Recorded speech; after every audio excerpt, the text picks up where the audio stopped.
I'd like to call the meeting of the Carver Finance Committee to order.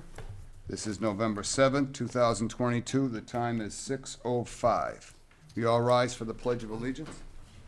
I pledge allegiance to the flag of the United States of America, to the republic for which it stands, one nation, under God, indivisible, with liberty and justice for all. Thank you. We could take a moment of silence. Our finance director lost her father. She's up in Maine tonight, and he was 76 years young, and that's not a pleasant thing to have happen. So if we could just have a moment for that.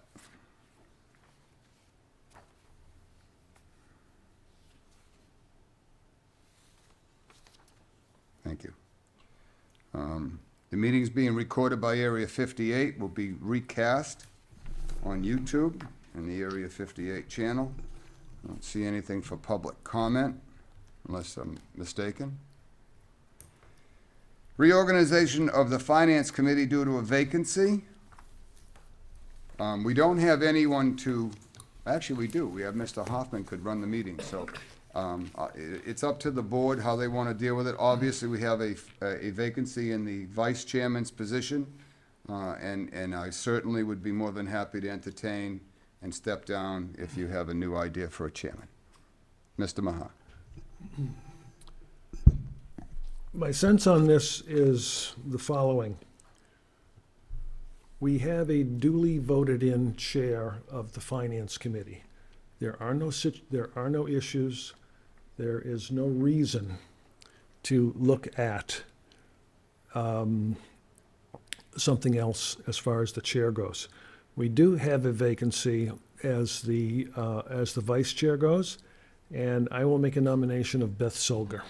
Second. Thank you. Anybody else? Any discussion on that? We have a motion and a second for Beth for vice chair, but any other comments about the chairman's position? Hearing none. Beth, you'll take it? Yes, I'll take it. All those in favor of Beth as vice chair, please signify by saying aye. Aye. Opposed? And one abstention? Congratulations. My condolences. Town administrator update and the finance director update. Like I said, Sue is in Maine and Bob wasn't feeling good. The budget is still a work in progress at this point. We don't have concrete numbers, and his concern this afternoon, I met with him and Sue. She was here just before she was leaving to go to Maine. And they do not have concrete enough numbers that they're comfortable giving them to us and then have us try to fine-tune what is not fine-tunable at this point. So they've requested that we deal with this, and we could do it in a couple of weeks, or we can do it in our first December meeting, when we'll also be dealing with probably one or two departments.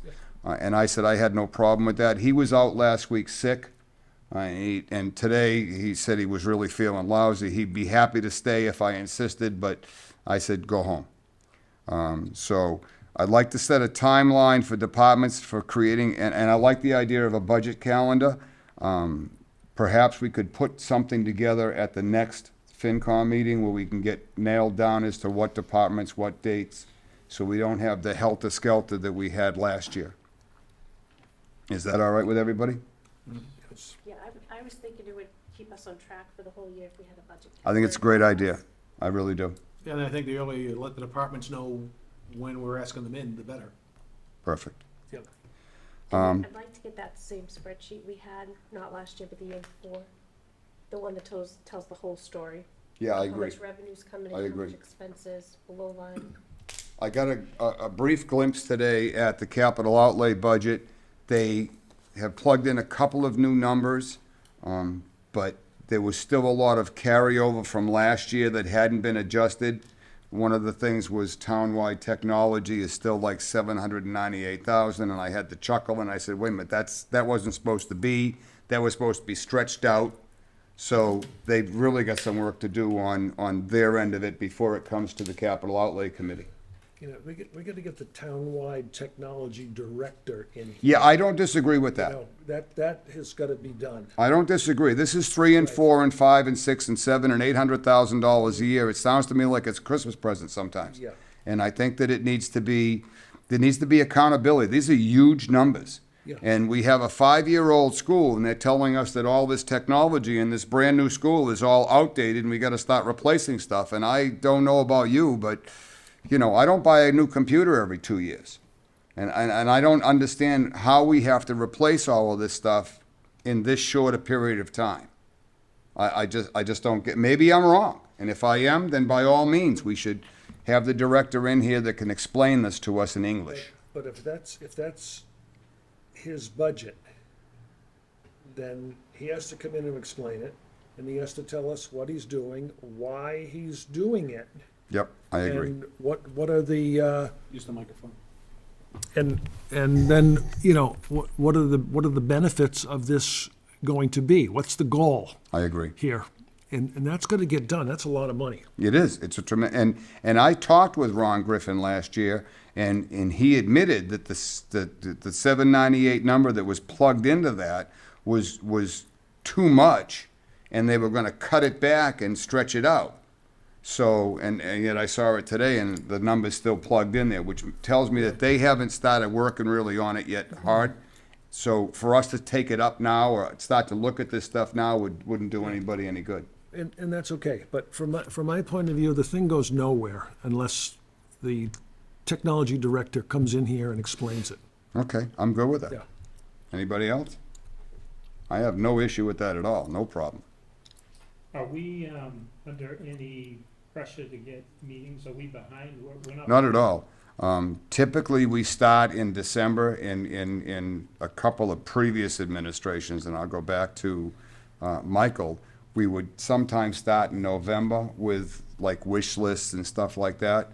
But the actual sit down with the departments, they were going to do it in January. I requested it get moved up because I thought it was too late to start it. So we're doing it in December. So we'll work with we'll probably have 2 meetings in December, 2 meetings in January, 1 or 2 meetings in February, and then we have the joint meeting with the select board and present the budget, present the capital plan. I'm sure you're gonna have some meetings with capital, so we can all get, you know, then capital will come to FinCom, we'll look at that whole thing, and then we'll all go to the select board. So there's a process. Town meetings in April, we need to have the budget pretty much nailed down by the end of February.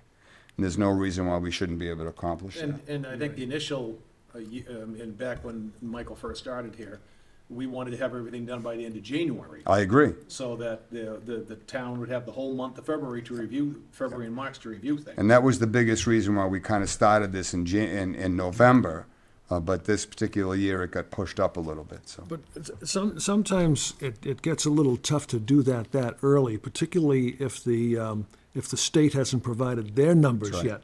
Well, we've never had the state numbers on time, though. Well, we don't have any idea even where our free cash sits right now, State according to what I normally- was told We find out today. usually in July what the state numbers are. Yeah. Well, we don't but know. There's something that comes out anyway.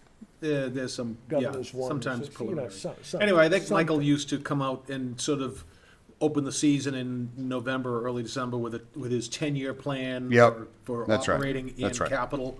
And that was for discussion points, subject to change, but, And that's what it really is designed to do. It's designed to begin the discussion process.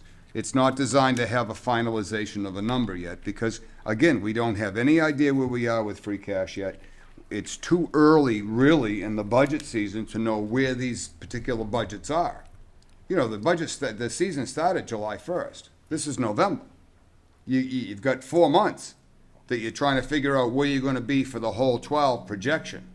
So it's at best, you get 6 months into the budget, and you don't know really where you're at yet. You start to try to understand what we need to have for the increases. We know about the mandatory increases and stuff like that, but there are some budgets that personally, I think need to be addressed. One of them is legal.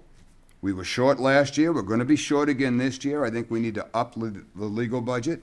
I'd like to see the reserve account that the FinCom has increased. It has never been increased from the day it was voted by town meeting in the beginning. I think that there needs to be some additional veterans benefits plugged in, because we don't do anywhere near enough. So there's a lot of little stuff that needs to happen, as well as some big stuff that's coming. So, I mean, I wouldn't even have a problem with trying to get the grant program increased a little bit.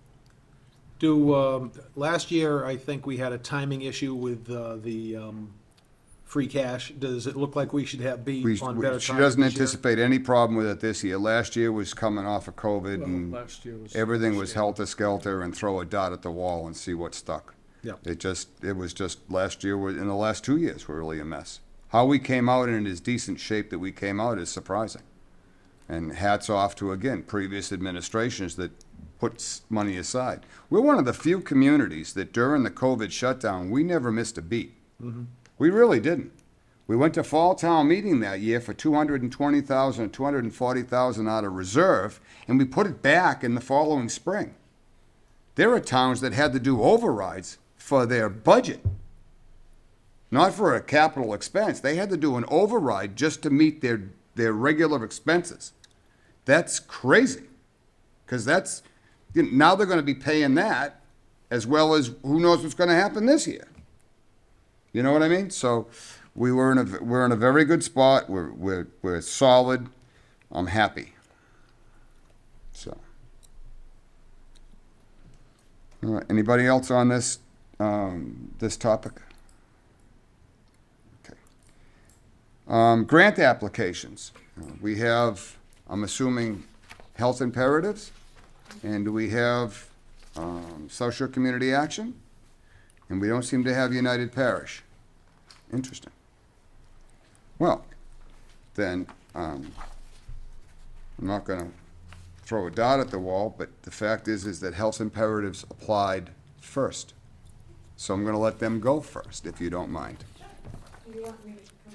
Sure, please. Identify yourself and then tell us how wonderful your organization is. Not a salesperson. Oops. I think you need a new chair in your budget. Oh, no. It's probably supposed to do that.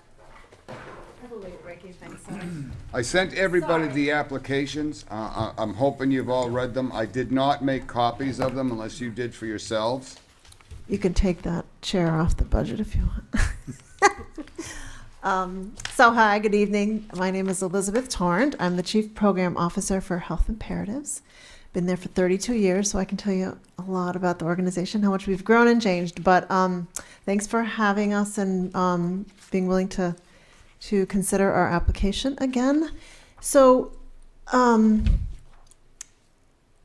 in Carver, so we have sites all over southeastern Massachusetts, and the closest one to Carver is Plymouth, of course, where we run 3 programs. We have our WIC, Women, Infant, Children Nutrition Program, which most people probably have heard of, our Sexual Assault Violence Intervention Program, and our what used to be called Family Planning, Sexual Reproductive Health Health Services Program in Plymouth.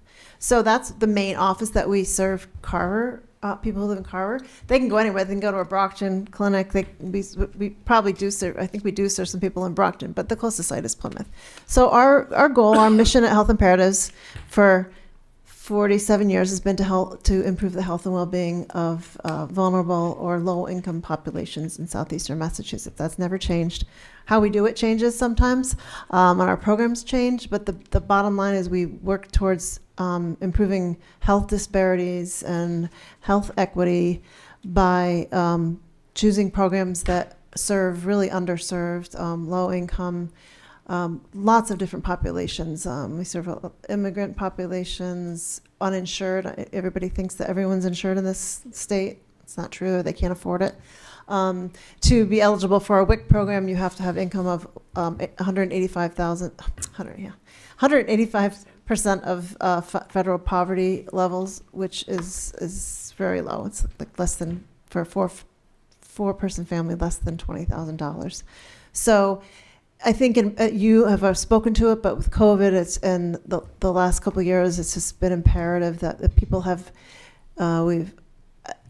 it's been a tighter, I'm trying to think, for employment. It's a tough economy. We've We looked at our wages and increased to make sure that our staff get a living wage. So like we've raised our bottom minimum wage to $24.50 this year, and to meet the reality of how hiring and keeping staff, and our clients, like all of us, with the economy and inflation, it's been a more difficult couple of years. I think this year in particular.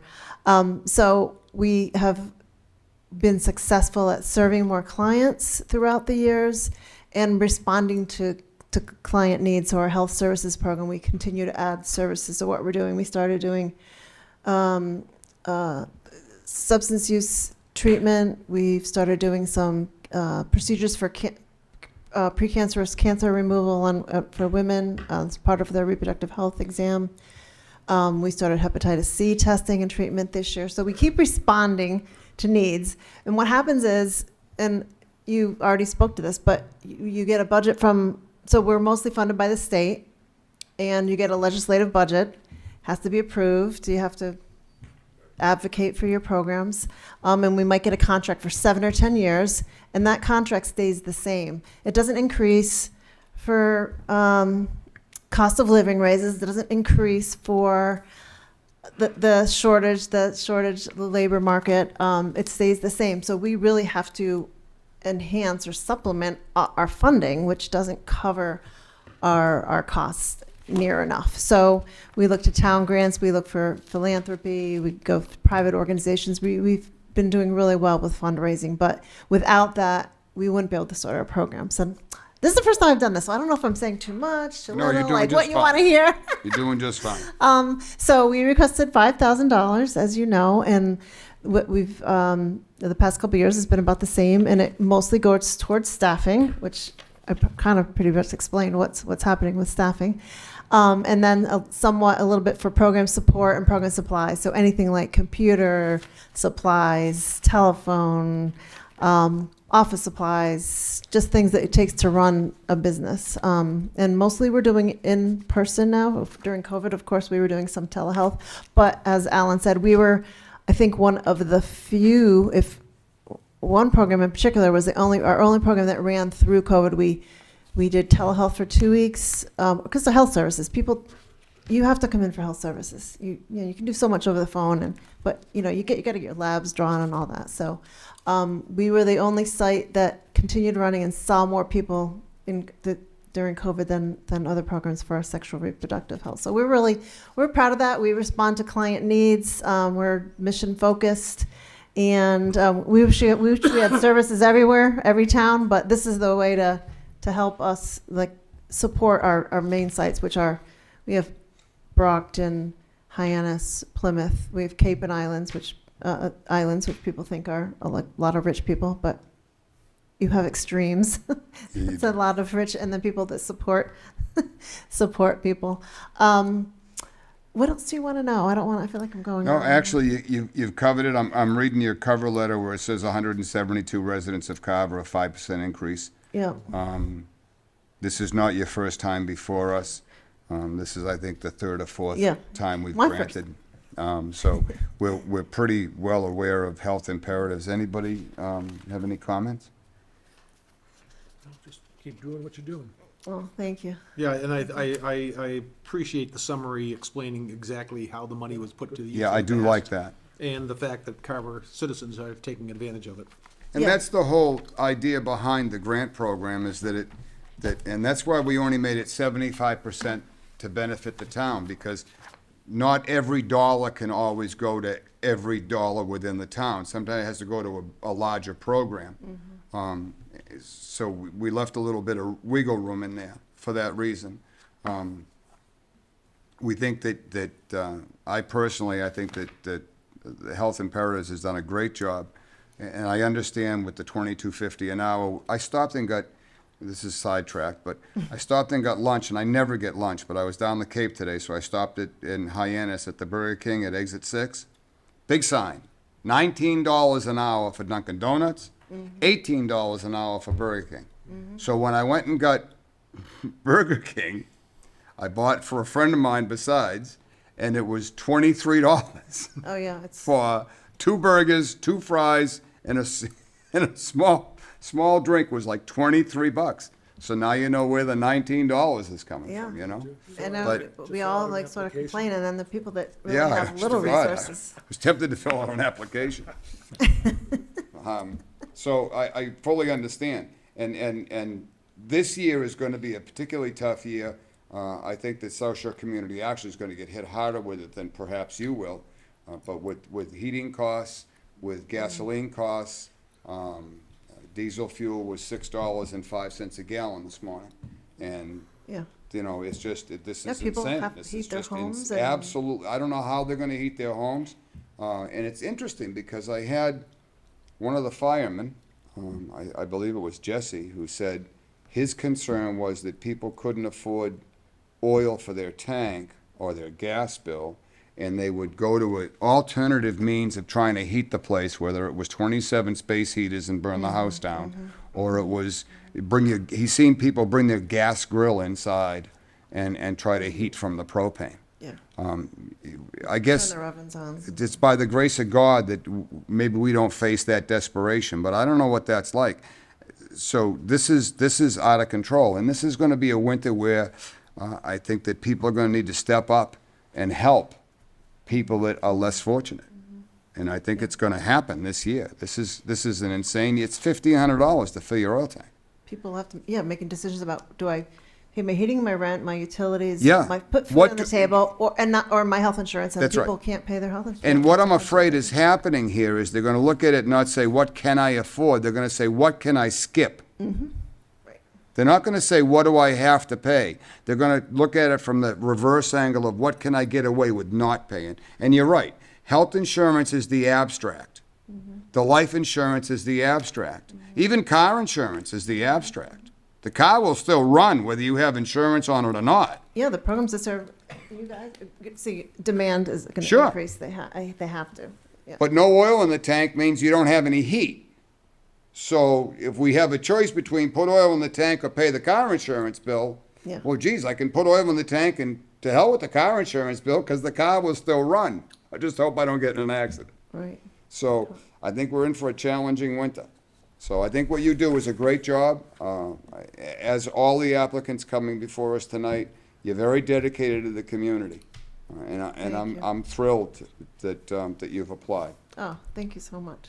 Mr. Chairman, make a motion to approve the grant application of Health Imperatives. We need to close it first. Close the hearing Oh, first. okay. Motion to close the hearing So for moved. health imperatives. Second. Motion made and seconded to close the hearing for health imperative. Any further discussion? All those in favor? Aye. Aye. Opposed? Okay, now we can make that motion. Make a motion to approve the grant for Health Imperatives, Inc. Second? Motion made and seconded to approve the grant in the amount of $5,000 for Health Imperatives, Inc. Is there any further discussion? All those in favor? Aye. Aye. Opposed? It's unanimous. 1, 2, 3, 4, 5, 6, 7. 7, 0. 5,000. I've asked this before. If you'd be so kind as to send, you can send it to my attention. You can do it via email if you want. Send me an invoice, and I'll approve the invoice, and then get that down to payables, and you should have a check with the next warrant. Oh, thank you so much to all of you. Thank you very much for your dedication.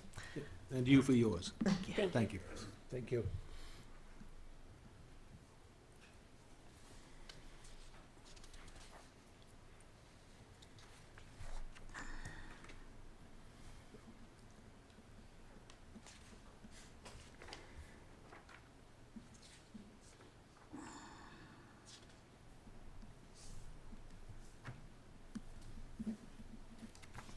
Sue's not here tonight, so I'll have to email this to her tomorrow.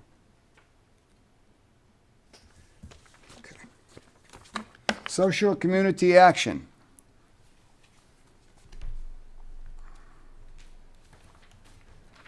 Hi, How are you? very good. How are you? I'm well. I'm Nikki Galaboyce. I'm the Director of Planning and Development at South Shore Community Action Council, and also appreciate your consideration of our grant request for our food resources program. It sounds like folks are fairly familiar with us as an organization. We've been around since 1965.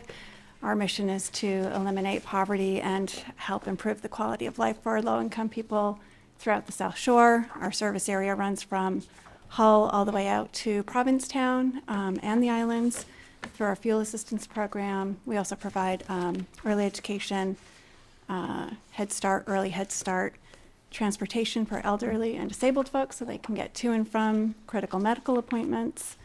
And then, of course, our food resources program, which I'm presenting to you today.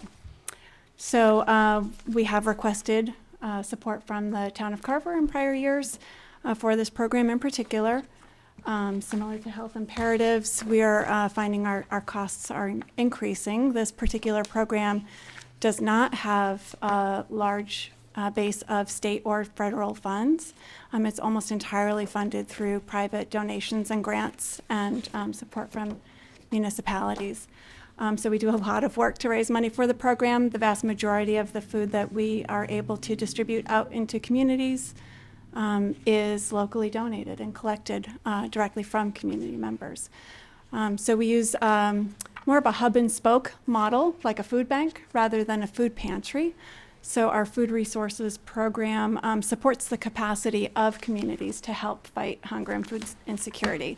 We collect food and then we supply it to pantries, schools, councils on aging, shelters, various human service organizations, so they can take that food and distribute it to their clients in need. So it's a bit of a different kind of a model than a typical food pantry. But we do collect and distribute just shy of about 500,000 pounds of food each year. Through the pandemic, things were kind of crazy, as it was for everybody. A lot of our partners out in the communities did close or reduce operations because of states of emergency, social distancing requirements and such. We ourselves lost our volunteer corps. We closed off our food distribution center to try to maintain the health and safety of our staff, as well as the food and protect the integrity of the food that we were distributing in those early days. But we have since resumed operations. A fair number of our volunteer team has not returned to volunteering, I think out of continued concerns about exposure risk. So we do have an additional staff person that we've brought on a part-time basis to help in our food distribution center. So part of this funding request will be used towards helping with the payroll costs for this program. Primarily, we've worked with the Council on Aging here in town. So we supply food every month through the COA to elderly folks, including both perishable and non-perishable food. So we get a lot of great fresh food from the county farm, which is wonderful for the growing season. And then we also get a lot of things that we recover, fresh perishable food that we recover from grocery stores, restaurants, and various food manufacturers throughout the South Shore. But in addition, we also distribute non-perishable items, shelf-stable things that will hopefully last folks through the winter. I think as you were pointing out, food is sometimes the discretionary budget item, which is very sadly. scary. I also supervise our emergency assistance program, which provides a lot of help with case management referrals, but also financial assistance for folks who are having rent arrearages, mortgage arrearages, utility arrearages, and we're seeing a big increase in shut-off notices, eviction notices, and things of that sort. Things that we were kind of expecting earlier on in the pandemic. Feels like the wave is starting to crest. And so it is very worrisome, the signs that are out there right now. And so we definitely appreciate the support of everybody in the communities helping us do our work so we can be there for those who need us. I think everybody's well aware of the great job that Social Community Action does. We probably relate it more to fuel assistance, which is incredible. They had to have raised the limits, I'm assuming, this Yes. year, given the prices so crazy. Yes, absolutely. What is great is this year they'll be implementing a water and sewer assistance program as well. That'll be Wow. incorporated. Yeah, it's 2 years in the making. It was approved at the federal level about 2 years ago, but it took a little time to get all of the administrative pieces worked out, but that will be an option for folks going forward as well. So that should be a huge help. And they can contact just you folks down at Oberry Street and make application. Yep. And Yep. you can walk them through the whole process. Yeah, absolutely. Yep, we are taking in-person applications again. We do have an online portal that was started during the pandemic, and then folks can start their application either online or over the phone. Excellent. Yeah. Anybody? No, I think what you guys do is great. Thank you. I think it's absolute, it's a necessity. And I think you'll see exactly how big a necessity it is this year as opposed to even the last 3 or 4. During the pandemic, everybody seemed to be pretty flush because there was federal money coming into everybody's checkbook. But I think that's all dried up. Yeah. So this is where the impact's going to hit. And I think there are a lot of people that are going to be in for a rude awakening when they start getting utility bills. I think it's going to show. Could be us. So, anybody? And I apologize, we didn't have to close the hearing. I had my con, haven't I? So, I'm sorry. Yeah, I didn't remember doing. You that. could have, you But could have, I figured you could. you be could have wrong. bashed away at me, I'd have been I okay figured it with was that. unlikely you were wrong, so I just went. No, I doubt that. No, don't ever say that. I'm wrong more than I'm right sometimes. Okay, I'll make a motion to approve the grant for South Shore Community Action for $5,000. Second. Motion made and seconded to approve the $5,000 grant for South Shore Community Action. Is there any further discussion? All those in favor? Aye. Aye. Aye. Opposed? There you go. Wonderful. Thank See you how so easy that much. was? Thank you very much. And I'll ask you the same thing. Just send me a bill, Yes. just on your letterhead invoice for the grant in the amount of $5,000, and then I can turn that in and they'll pay it. Perfect. Thank you.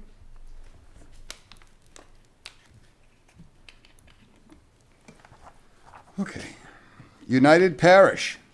Yes, sir. It's a tough act to follow. No, it's not, actually. We're very happy that you applied. And if I may just give a little bit of background, just so everybody knows I did my homework. United Parish is requesting $3,850 this year. Now, we gave them a $5,000 grant last year, and I was very cautious, and I checked with council, because it's a church. And what I got back from council last year is actually exactly what I got back from council this year, that as long as we're not buying stained glass windows and altars, we're just fine. This, last year was for gutters to keep the basement from flooding. The church lets organizations use their facility, and some of them is AA, AA, 2 groups, NA, yoga, Quilters, Girl Scout Troop 70807, Carver Crusaders Football Diners, Independent Bible Study Groups, Carver Old Home Day Planning Committee, for just to name a few. So when I talked with council again this year, this is for some water upgrades in the building, I Yes, believe. Anybody, if you live in Carver, you're going to have. Oh, the water's problems. terrible. We've had a numerous number of pinhole leaks over the years. It's Yep. just, and this year the plumber, one of the recommendations was to install an acid neutralizer, which supposedly will soften Yep. the water coming through. I actually put one in my house a couple of years ago just to, and, it's, We took out all the copper and went to PEX in our house, but Yeah. I know exactly what you're saying. but so hopefully this will, because we have the Captain Pal preschool, which is downstairs. We have the thrift shop, which people, it's very successful over there in terms of a lot of need. And every time, usually when there's a leak, it's always in the downstairs areas, and it affects, their functioning.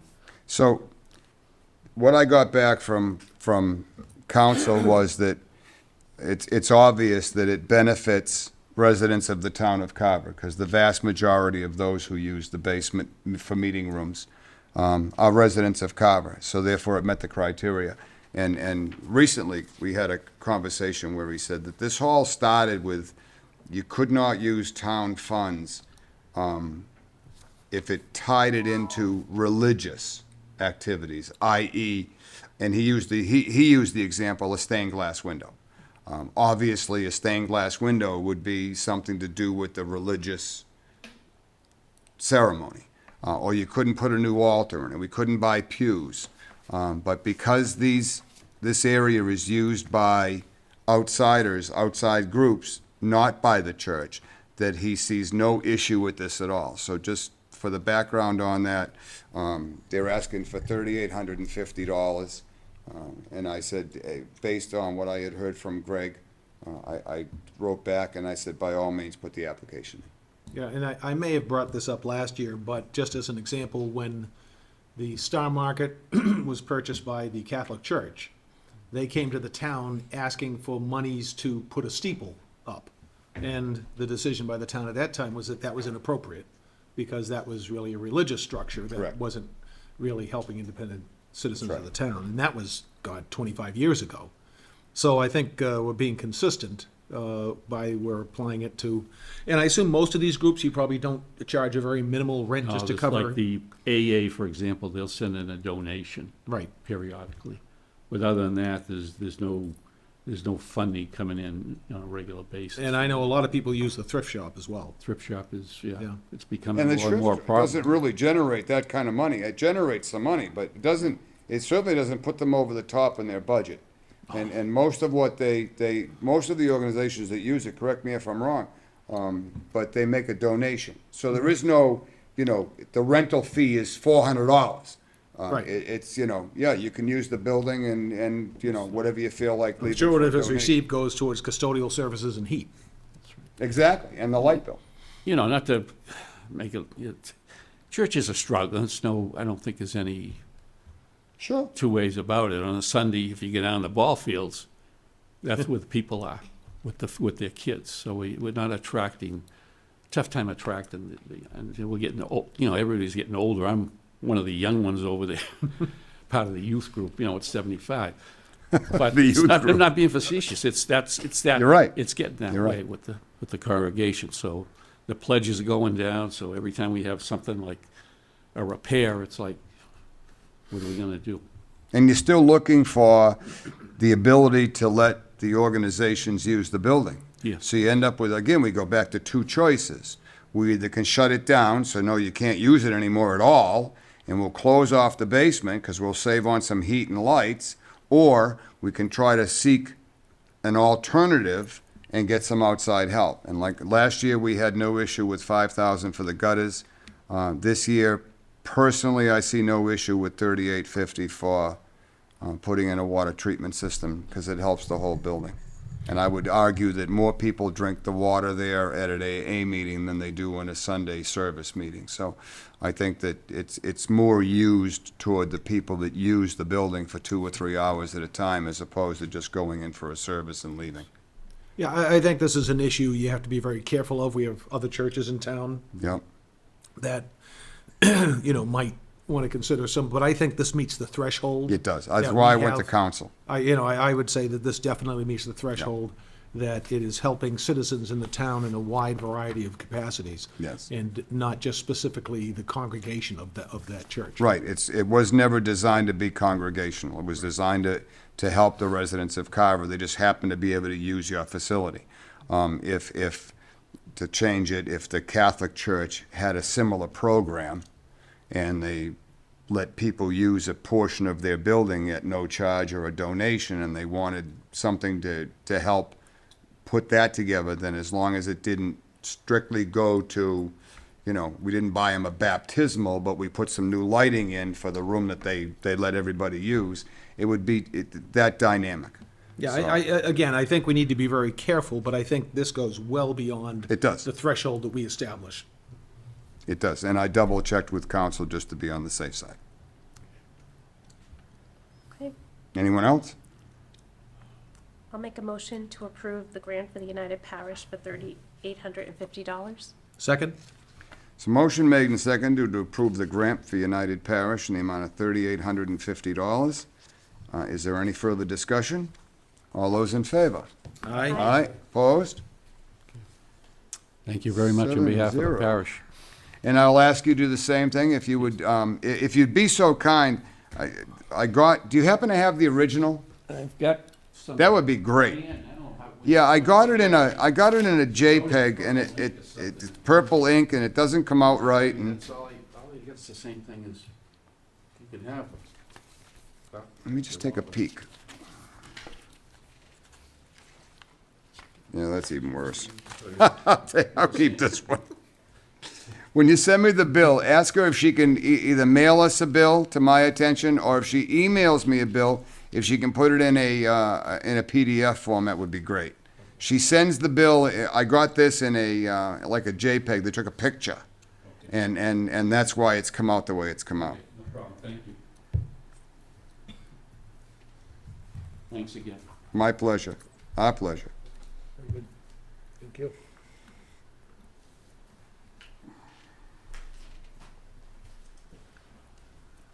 Okay. Next item.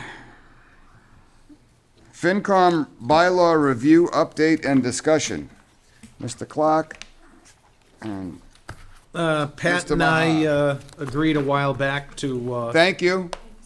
thank you, serve as a subcommittee to revisit the idea of having a FinCom, of revising the current FinCom bylaw. I believe the Finance Committee, did you actually submit one last year and No, then, they tried, actually,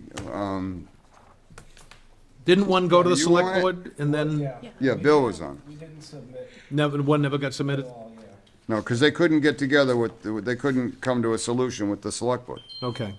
And again, I think that, I guess unless we go the petition process, then the idea is that the select board, I believe, I guess, has the option of not putting this on the warrant.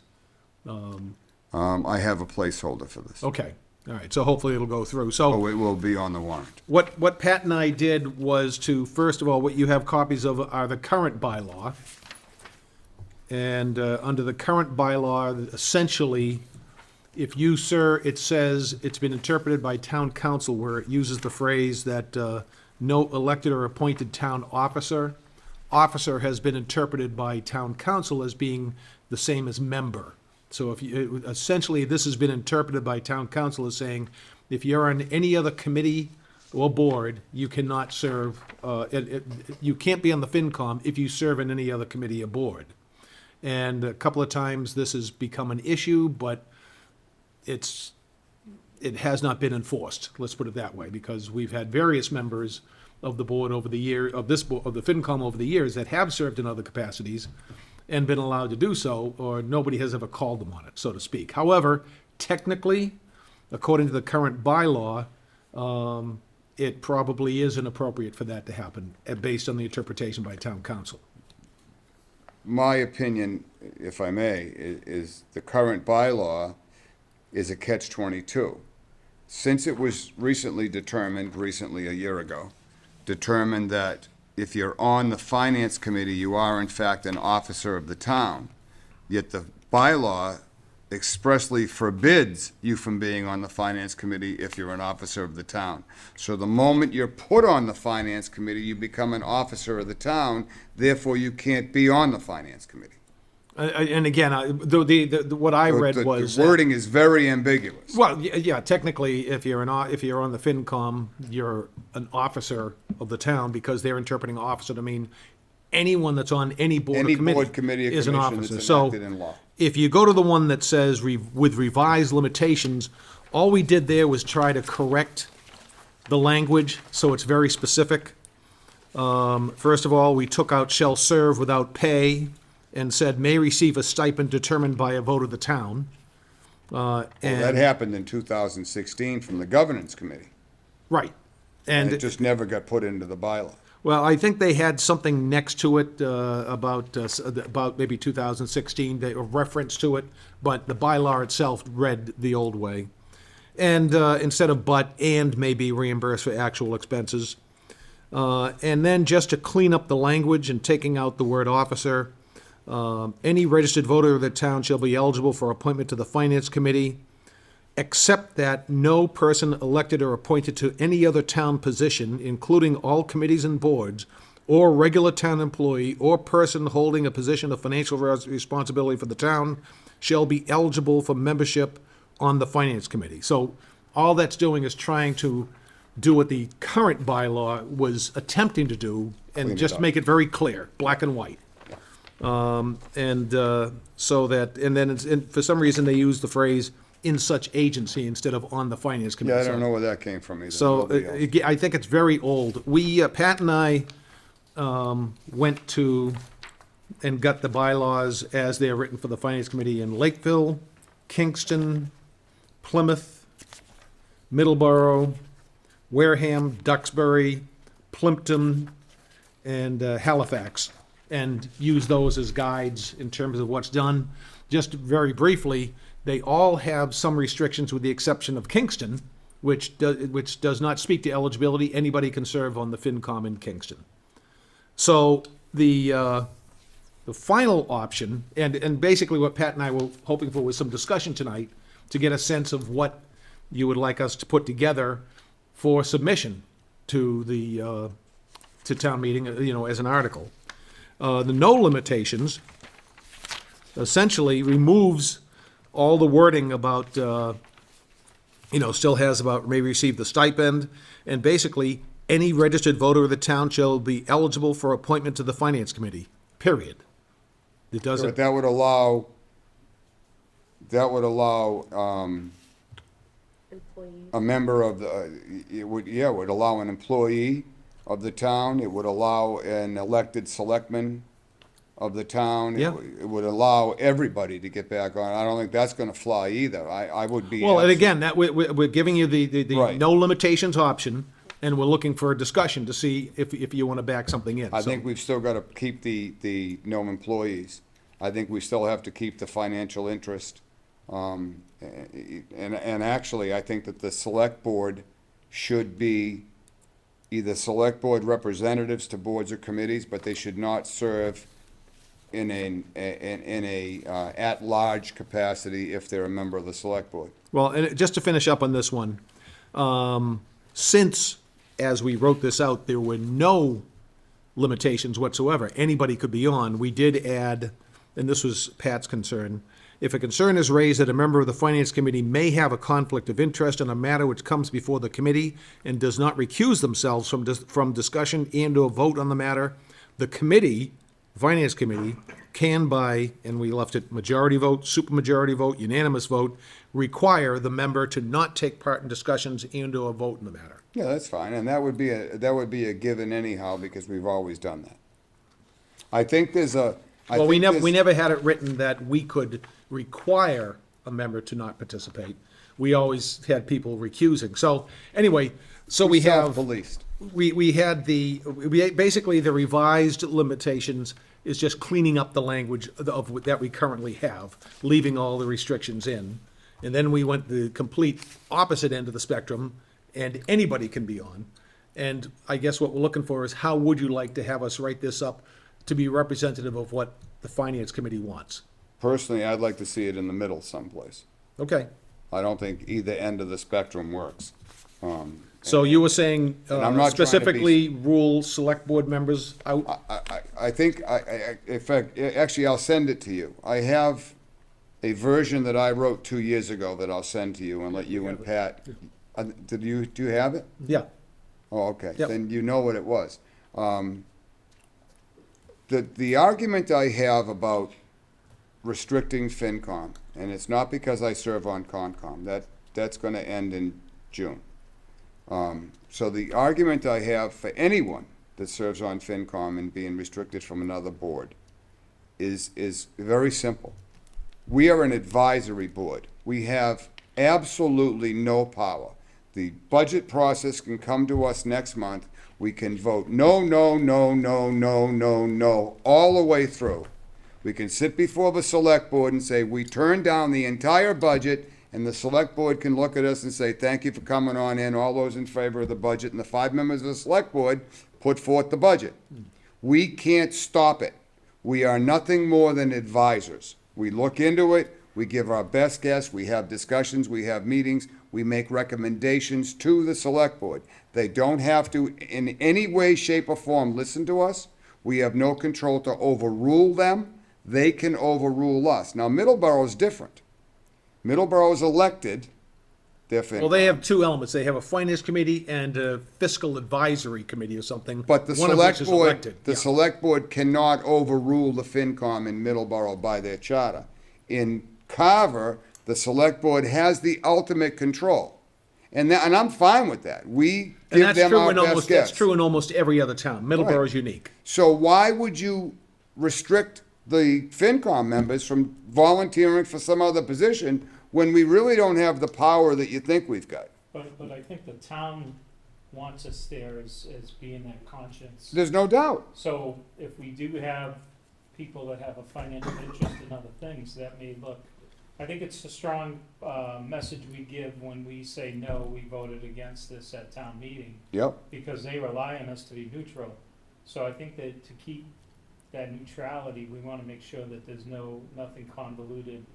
You know, we have a town employee who works for the school system. Well, their budget comes out, they're gonna obviously want the school budget to pass, so they're not gonna question it, where we may question it. So Right. I think And that's that- our job. And I think that's But we our can't job. vote no and then have the select board vote yes, and then we can override the select board. Right, I get it. They can override But I us. think our message, when we say we vote, you know, we all voted against it at a town meeting, will kind of raise, I think, hopefully raise some question by the town, the Oh, it would. people to vote. We have a great track record. So- Yeah, I mean, I sort of agree with Tony. Personally, I prefer no limitations. That would be my preference if it was all up to me. However, appearance counts for something. And, you know, you could have, if we had employees on the, you know, that were members. Or you can't. If you had, with no restrictions, you could. Yeah, see, you have- Kingston has no restrictions. Yeah, you've You could be gotta a put town some- employee and be in the finance committee in Kingston. We tried that. And so, well, I'm just saying, so that We've even been though, down that road. even though, you know, I think we could police ourselves and and force people to recuse, I think to maintain credibility at town meeting, we have to make sure that we have some restrictions in place. Again, select board members is, I think obvious, town employees is obvious. And a What- financial interest. And And how then do you you can define define what your how do you financial define a interest financial, really is. how do you define financial interest? What is the financial interest? If they're a hired consultant, then you cannot hire me to consult on the HVAC project at the library, for instance, and expect me to also sit back here and be the chairman of the finance committee. That would be unfair. I can't hire Pat to give me the town cannot hire Pat to give his best guess on how to run the school business office if he's now a member of the finance committee. There's a conflict of interest there. Just like there would be a conflict of interest from me giving my opinion on the HVAC. I can give an opinion, but you can't hire me to go and engineer something. So as a paid consultant, I think that would become an issue. But And I if you're don't on a think that should be committee, allowed. if you're on a committee in town that is asking the town for money, I think that's a conflict, and to serve on the finance committee, right? Yeah, I don't disagree with If that. you're asking for money or you're funded by the town or by the budget, that to me is a conflict. Yeah, I mean, for instance, you know, in Alan's example, he's on the Concom. I think very rarely does the Concom ask the town for money. Sure. We don't have the Concom has no, other than their budget that's within the planning department, Right. you know. I mean, but they someone don't might have a argue that specific- if you voted in favor of the Concom budget, Sure. that's a conflict of interest. Right, And and there I might would be other abstain. committees that would be better examples. Just of like that. Beth abstains from the fire department. She doesn't have to. Josh is a firefighter. But they're not, this board doesn't vote on salary. They vote on the fire department. They approve the overall budget. Beth still abstains. When Kate Banzer was on this board, she abstained from the EMS budget because John was an EMS guy. So we self-police, we always have. But the question is, So- what do we want to put in for requirements of limitations? I'd like As to see- opposed to just like, you know, Beth doing it Yeah. just on her own sense Well, I of have no ethics. problem with the conflict of interest language. I don't have any trouble with that whatsoever. If the board decides that, hey, whoa, that's a conflict of interest in the board's opinion, you need to recuse yourself from this, then that should be the recommendation of the board. I have no problem with that at all. What about the town administrator, because he still approves the appointment of everybody?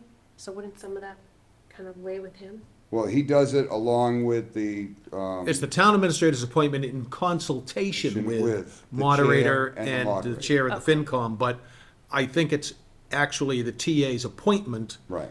Consultation implies that he has a conversation And the with you select and the board still moderator. has 14 days to veto.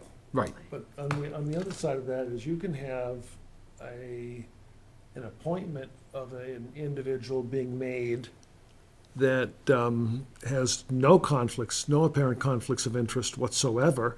And then during that 3-year term, something could change. Sure. And then you become a consultant, a paid consultant, you become on another board, or you do something else. And then that changes during that period, that could change during that period of time. I think in a previous time when these meetings were not recorded,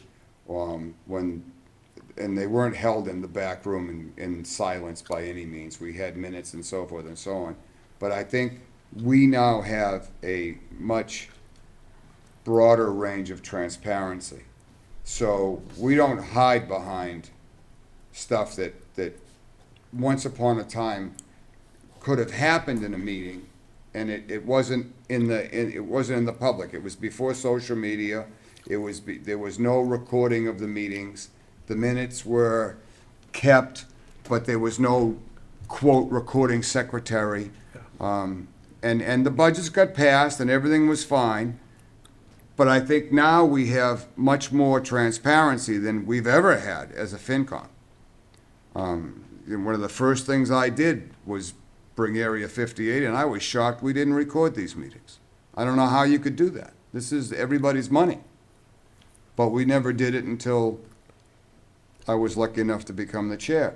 And I think that that's what the public deserves. So not only are we policing ourselves, but the public's going to police us too. And we're going to hear about it. And the select board's going to hear about it. But again, we go back to the fact that my belief is we are advisors. We don't have ultimate authority. We have a $25,000 grant program given to us by town meeting.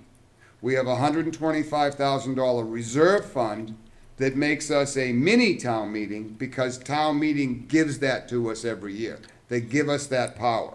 We don't have that power next year until town meeting says we have that power in April. Otherwise, we don't have a grant program. We don't have a reserve account. So they allow us to make that decision on their behalf. Other than that, we can't spend any money, we can't write any checks, we can't order a bill get paid, we can't do anything. No, I don't disagree. And all we're trying to do, first of all, I mean, simply rewriting the current bylaw, even if it continues to read the way with the same restrictions, it's clearer anyway. It's more Yeah. black and white. But I do think that's an issue of what can get past town meeting, because we do have members of the town that are targeting people that serve on multiple Well, no committees. And so we need to address whether you can or cannot serve Yeah. on other committees and boards in the town. Right. And so that's where, again, Pat and I just And tried then to. where do we draw that line? So I'm on Concom, you're on the RDA, you're both on the Cable Advisory Committee, you're Well, on the that's a Friends. 501c3. That doesn't Yeah, count. yeah. So now we're gonna start splitting those hairs. So it becomes you can't be on this committee unless. So now how do we build that into the bylaw? It's either we can be on other committees or we can't be on other committees, period. You can't break it up and say, well, the RDA is a state committee, so therefore, that doesn't count. And the Friends don't count, and the Cable Advisory doesn't count, but the Concom, that counts. And then if you're on the beautification committee for Shirtlift Park, no, that's okay too, because that's not a committee that was established in law. Well, if it's not receiving So- municipal funding, then it's technically not under our, Okay. it's not under our But purview. it also talks about financial interest, and my argument in the beginning, and I have no problem, Pat does an exemplary job, in fact, he's the treasurer of the RDA. They have their own checkbook. So now you have a gentleman that sits on the finance committee, who's also the treasurer of the RDA, who has their own funding in their own checkbook. There's never a conflict there, because we have a quality individual doing that. We have someone that's above reproach. So I have no problem with him being on that committee, none whatsoever. But how do we write the bylaw in case you did not like the individual on the RDA? That's all, again, we'll go back and look at what you came up with, but what I'm hearing is that there should be no restrictions to be in other committees or boards. However, leave wording in there about financial interest. Right, Right. recusing, I agree. And Select, what Pat said too is, you may not be in a committee when you're appointed to the but you finance could committee. after, sure. Yeah, But then a month, 2 months later, you're now in the recreation committee, Yeah. and there needs to be, I think you're right, the wording has to be that, you have to recuse yourself if you're on another board that is Absolutely. requiring funding from the town. And everybody on the finance committee, whether we're a group of 7 or a maximum of 11, all knows what everybody else is doing. And recreation's a great example. Let's suppose you decide you want to jump on the recreation committee, or Bill, you do. And now you and Mary come up with a plan where you want to increase the recreation budget by $50,000. Well, I would expect you to talk in favor of that. I would also expect you to abstain from that vote. 'Cause Yeah, it's well, an there might obvious- even be some question as to whether he should even be involved in discussion. Right. You can always be involved in discussion. You have a right to try to sell it. Well, Whether he'd he have to leaves go, that I think, to chair- the other side of He the can table. sit on, that's right, he Yeah. can leave that chair and go sit over there. Right. And discuss it. I have no problem with that. He But just it shouldn't be in his wouldn't be able capacity to as, vote it. shouldn't be in his capacity as a FinCom member. I It should agree be with as a you. member of I agree, Recreation. and I did the same thing with recently with Concom and a site at SLT at Spring Street. I got up and I sat in the audience. So, we self-police.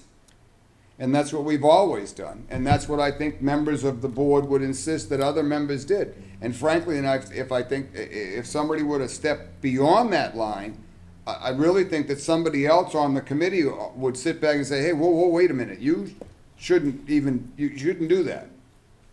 Because we self-police. I think that the selectmen should be selectmen. Unless the bylaw calls for a selectman's representative, that's different. But being a selectman's a full-time job. It also Selectmen, gives them a employees tremendous amount of definitely power. should not. Employees absolutely should be excluded. And then anyone with a financial interest, and define what that financial interest is. And I think you don't wanna scare people away too. It's good that people wanna volunteer and do these things, you don't wanna scare them away. Yeah, it's not like there's a waiting list to get on any of these boards and committees in this town.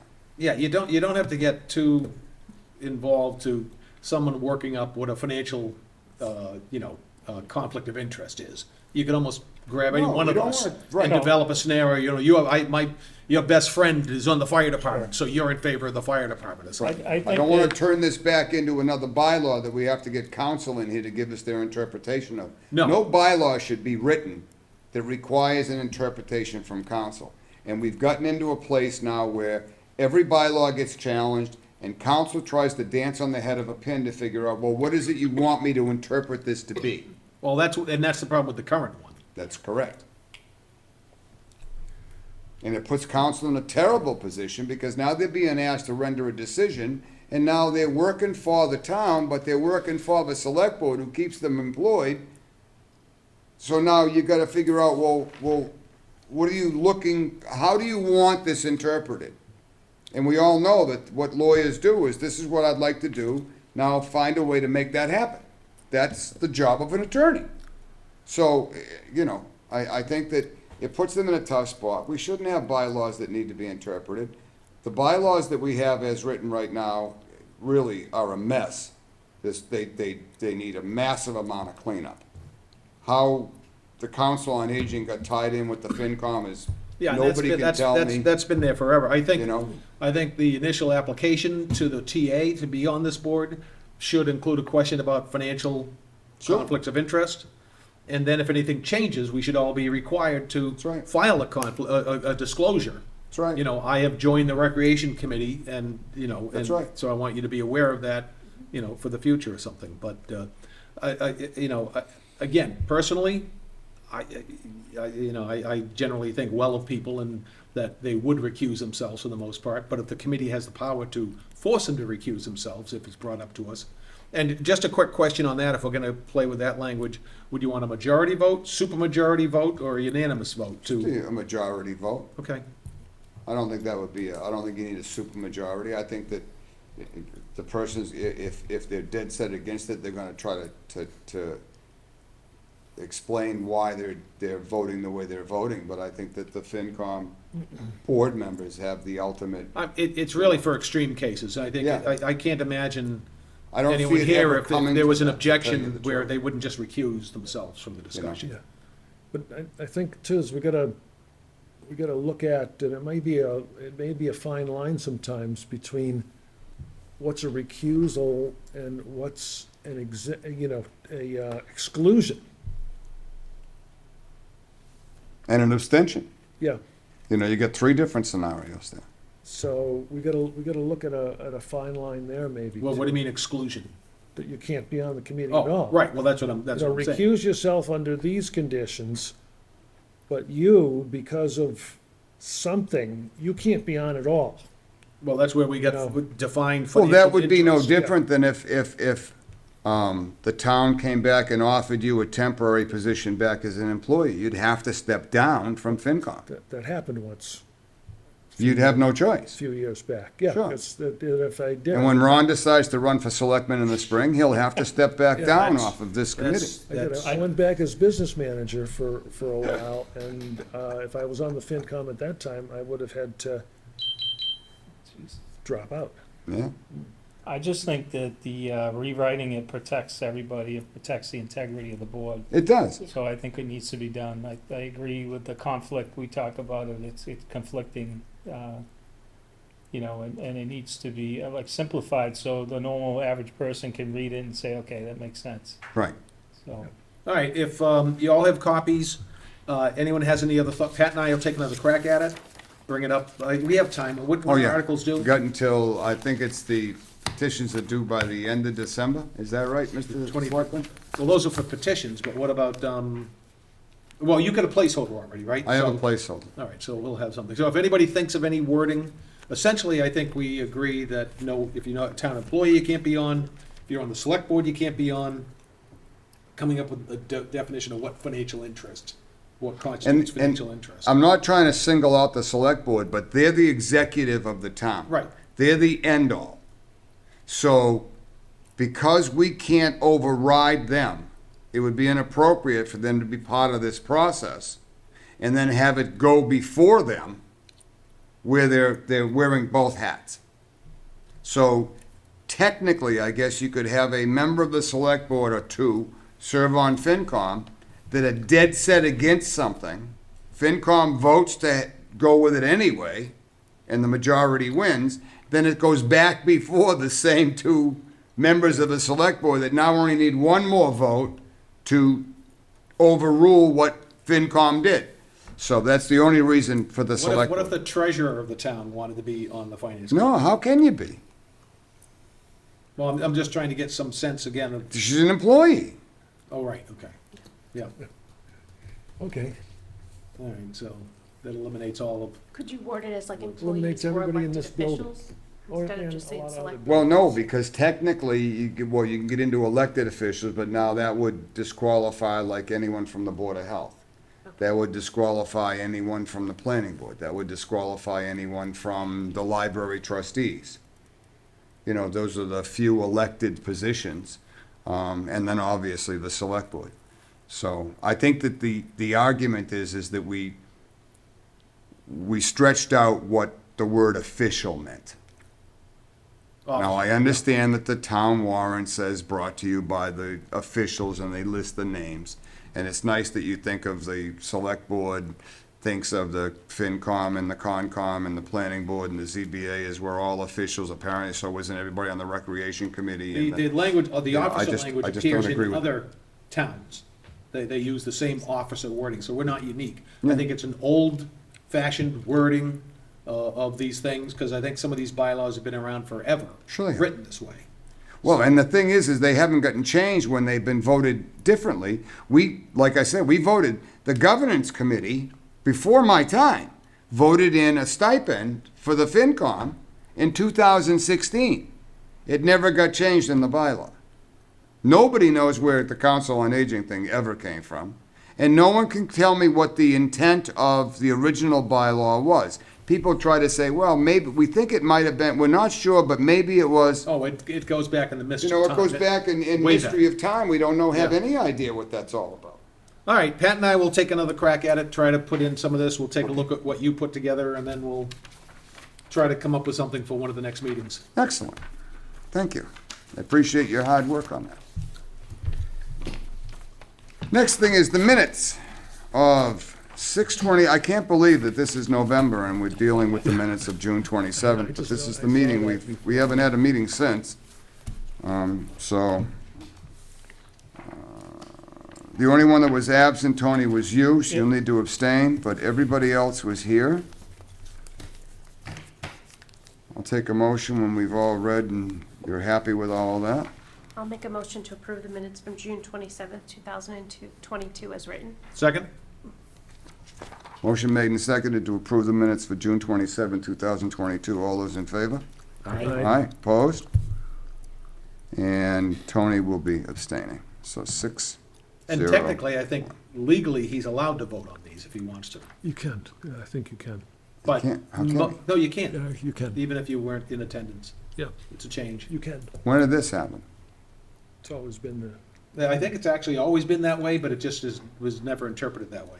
Really? no one talks. But most people always abstain, just You probably because it should. makes more sense. Well, he wasn't here, I and know. we didn't pass the, I know Whatever that exactly what you're saying, bylaw I'm was, just telling you that- legally, that- he could vote in favor of them. where you could watch the meeting on video and 601. We got enough trouble on this board. I get in enough trouble without any effort at all. I don't need more. Next meeting date. What is the pleasure of the board? You want to wait to get some sense of when they might have the budget numbers better? We don't wanna do the end of November. Thanksgiving. I'm betting this is Ashley. I'm sorry, I had no idea the meeting was at 6. That's okay. Well, she missed it for 7, too. Listen, go easy on the girl, will you? I see her down at the indoor driving range. We actually discussed the meeting. I'm really not in favor of having one the 21st. The following Thursday is Thanksgiving. Yeah, And the 28th is why? Why not shoot for something like, want to see what we can put together for December 5th? That's a Monday, it's the 1st December, first Monday in December. Gives them a month to get numbers Gives them a together. month to get stuff going. It'll also be, it's after December 1st for us, so we can actually maybe request a couple of departments. But it's certainly whatever the board wants to do is fine with me. If you want to do something on November 21st or the 28th, we can certainly do that. I don't know who you get on the 28th after a 3-day week, a 4-day weekend from Thanksgiving. I won't be back until the 28th. Where you going? Sneaking away, are you? I'm planning on taking a well-deserved vacation. Well, I'm sure it's well-deserved. I have no doubt in my mind for that. Take me with you? Don't do it. He's not answering. You notice how he's quiet now all of a sudden? Now suddenly he goes hard of hearing. See this? He didn't get it. So December I turned him What? on. We saying December 5th? I'm thinking December 5th. Everybody go with that? No, I can't. 6 or 7 PM. What's the pleasure of the board? Do you like 6 o'clock? I like 6. Yeah. Seems to be decent. It's 20 minutes past 7 and we're shortly to be out of here, so. 6 is preferable to me, anyway. Okay, so the next meeting will be December 5th at 6 PM. And any changes, and you'll certainly have plenty of heads up. I actually do like 6 PM myself. I think it's not a bad idea. I think the select board's actually gone to 6, haven't they? I think Mark has. I think have they moved it up to 6, Jim? I think it's a great idea, to tell you the truth. especially because everyone's bedtime's at 8 o'clock. Well, I gotta tell you the truth. My bedtime's been getting to be, I'm 9 o'clock and it's like, there's something, why am I still up? And why do we have to keep on messing with the clocks? Will That's somebody it. please? That was it. This is the last one. Somebody else told me that today. Where are We're you not getting doing that? it. No, This is it. no, the Senate voted to go to this time, and then a bunch of doctors said, no, you should go to, keep it at daylight savings time. There was a debate in the medical community as to which was better for our, what do they call the, sleep, whatever it is. So, which So one anyway, is, So, the House, the Senate approved the change, the House never did. So, the debate's ongoing. so this is not the last one? I heard it was the last one, but Well, maybe they're gonna take action. but yeah. It could be the last one, if they take action. I'd have liked it to stay the way it was. I love the fact that, don't get me wrong, I think it was great this morning. I got up, it was 6:15, and the sun was up. And that was nice to pull out of my driveway at 6:45, and I didn't need headlights. However, I needed a flashlight at 4:30.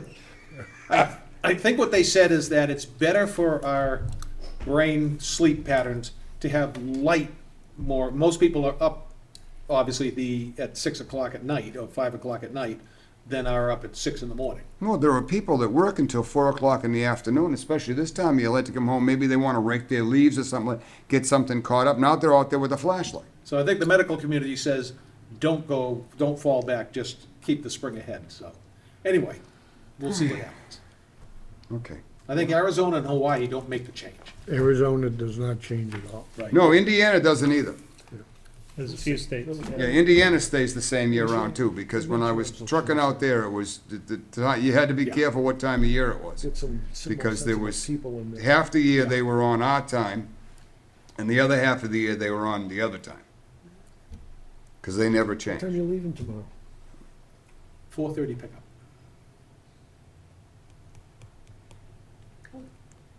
Any comments? There's nothing 48 hours in advance. Committee member comments?